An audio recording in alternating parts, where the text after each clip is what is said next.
అందరికీ నమస్కారం. రాష్ట్ర ప్రజలకి, శ్రేయోభిలాషులకి ప్రతి ఒక్కళ్ళకి పాత బాధల్ని భోగిలో భోగిమంటల్లో వదిలేసి కొత్త ఆశయాలతో సంక్రాంతికి వెల్కమ్ చెప్తూ మీకు, మీ కుటుంబ సభ్యులకు ప్రతి ఒక్కళ్ళకి సంక్రాంతి శుభాకాంక్షలు.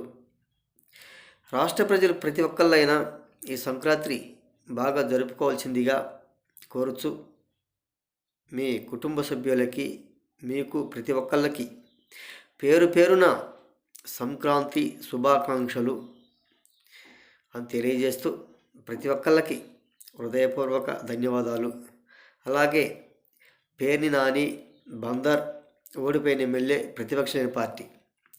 మరి వీళ్ళు అధికారంలో ఉన్నన్ని రోజులు వాళ్ళు సెట్టింగులు వేసి నీళ్లు తెచ్చామంటే ప్రజలు కళ్ళు మూసుకొని నమ్మాలంటారు. సెట్టింగులు చూపించి నీళ్లు తీసుకొచ్చి నమ్మించారే కానీ రాష్ట్ర ప్రజలకు ఏమైనా ఇచ్చారా ఒక్కసారి చెప్పండి. జరిగే పనులు మాత్రం నమ్మకూడదు. వీళ్ళ వలన ఎలాగూ కాదు, వాళ్ళకు చేతగాక సతికెళ్ళపడ్డారు. చేసే ప్రభుత్వాన్ని, ఈ కూటమి ప్రభుత్వాన్ని విమర్శించడానికి ముందుకు వస్తారు. అది ఎలా సాధ్యమవుతుందో ఒకసారి చెప్పండి. ఏది ఏమైనా వీళ్ళు మాట్లాడటం సరైనది కూడా కాదు. అభివృద్ధి చేతగాక సతికెళ్ళబడ్డ ప్రభుత్వం. ఒక్కసారి ఆలోచించండి. వాళ్ళు గ్రాఫిక్స్ చూపిస్తూ సెట్టింగులు వేస్తూ రాష్ట్ర ప్రజలు నమ్మించారే కానీ ఏ ఒక్కటైనా సరిగా చేసిన వాళ్ళు మాత్రం కాదు. ఒక్కసారి ఆలోచించండి. మన రాష్ట్రానికి రాజధాని ఏదంటే రాజధాని అనేది ఈ బిఆర్ అంబేద్కర్ గారి రాజ్యాంగంలోనే లేదంటారు. మరి నేనే రాజధాని అంటారు. ఎలా రాజధాని అవుతుంది? ఆయన తెలంగాణలో ఉంటే తెలంగాణ రాజధాని అవుతుందా చెప్పండి. బెంగళూరులో ఉంటే బెంగళూరు రాజధాని అవుతుందా చెప్పండి. ఆయన మలేషియాలో ఉంటే మలేషియా రాజధాని అవుతుంది చెప్పండి. ఆయన హెలికాప్టర్లో ఉంటే హెలికాప్టర్ రాజధాని అవుతుంది ఒక్కసారి చెప్పండి. ఆలోచించి రాష్ట్ర ప్రజలైనా కానీ నేనే రాజధాని అంటారు. ఆయన ఎలా రాజధాని అవుతుంది? ఎక్కడంటే అక్కడ ఎలా రాజధాని అవుతుంది? ఒక్కసారి ఆలోచించండి. అది తగునా? ఒక్కసారి ఆలోచించండి. ఆయన ఎక్కడో గాలిలో దీపమాల గాలిలో ఉంటే ఆ రాజధాని అవుతుందా గాలి? ఒకసారి ఆలోచించండి.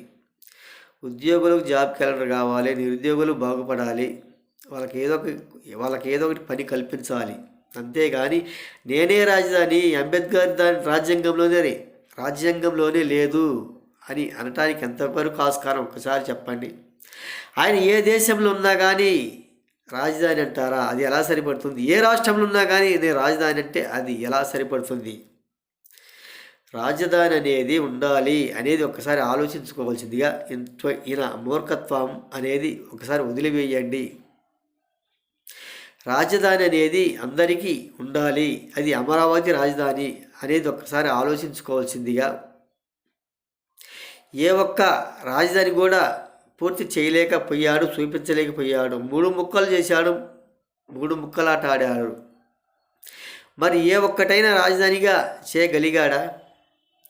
బిల్లు ప్రవేశపెట్టాడు, కోర్టులొంబడి తిరిగాడు, ఏ ఒక్కటైనా సరిచేసుకోలేకపోయాడు. ఏ ఒక్కటి కూడా పూర్తి చేయలేకపోయినా ఈ గత ప్రభుత్వం వైఎస్ఆర్సీ పార్టీ అనేది ఒక్కసారి ఆలోచించుకోవాల్సింది. మన రాష్ట్ర ప్రజలైనా కానీ మనకు రాజధాని అనేది ఏది, ఎక్కడ, ఏమిటి, మనకు రాజధాని అనేది అవగాహన అనేది ఉండాలి. నేనే రాజధాని అంటే ఎలా కుదురుతుంది అనేది ఒక్కసారి ఆలోచించుకోవాల్సిందిగా.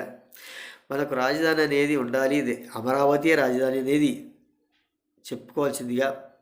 ప్రతి ఒక్కళ్ళకి హృదయపూర్వక ధన్యవాదాలు.